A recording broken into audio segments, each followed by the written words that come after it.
I came back thinner than when I'd left, with a permanent crease between my eyebrows from squinting into sun and dust. The airport felt unreal, polished floors, advertisements promising ease. I had been gone 8 months, long enough for my body to forget what quiet felt like, long enough to believe that whatever waited at home would be solid, familiar waiting. I noticed the changes immediately, but not all at once. It was small things first. My parents' house smelled different, like a new detergent. A framed photo on the console table showed my sister in white, laughing, her head tilted in that practiced way she used when she wanted to look carefree. I assumed it was an engagement shoot. The date in the corner didn't register yet.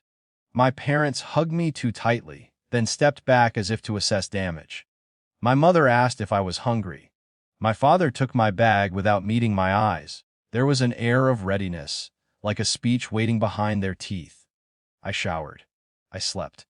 I woke to the sound of my sister's voice in the kitchen, bright and loud, telling a story I couldn't hear the end of.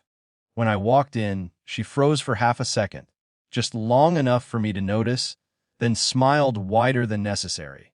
"You're back," she said, as if this were new information. At breakfast, my mother talked quickly about schedules and errands. My father read the paper. No one mentioned my fiancé by name. When I did, casually, carefully, the room tightened. "Oh," my mother said, setting down her mug. "We need to talk." They explained it as if it were a series of reasonable steps. I'd been gone. He'd been lonely. My sister had been there. Feelings had changed. Plans had been adjusted. "It was better this way," they said. "More practical." I listened. I nodded. I felt nothing sharp enough to interrupt them. The words stacked themselves neatly in my head, like files waiting to be opened later. "And the wedding?" I asked, still calm. My sister looked at her hands. My father cleared his throat. My mother said, "It's already happened." That was when the delay broke. Not into tears or shouting, into understanding. The dress, the date, the smell of new detergent. They had agreed to it. All of them. Together, I excused myself and went outside, standing barefoot on the cold concrete. The sky was low and gray. I waited for the pain everyone talks about to arrive. It didn't. What came instead was a precise, unsettling clarity. A week later, my sister hosted a small gathering. A welcome home that felt more like a presentation. Friends, distant relatives, neighbors. I stayed near the window, answering questions about the trip, about the work. People praised my selflessness. Someone said I must feel proud. My sister waited for the right moment. She always did. When the room was full enough, when attention had softened, she took a glass and tapped it lightly. "I want to introduce you all to my husband," she said, smiling in my direction, as if including me were a kindness. He stepped forward. I recognized his posture before his face, the way he stood as though the ground were provisional. He smiled, too quickly. He looked thinner than I remembered. Tired.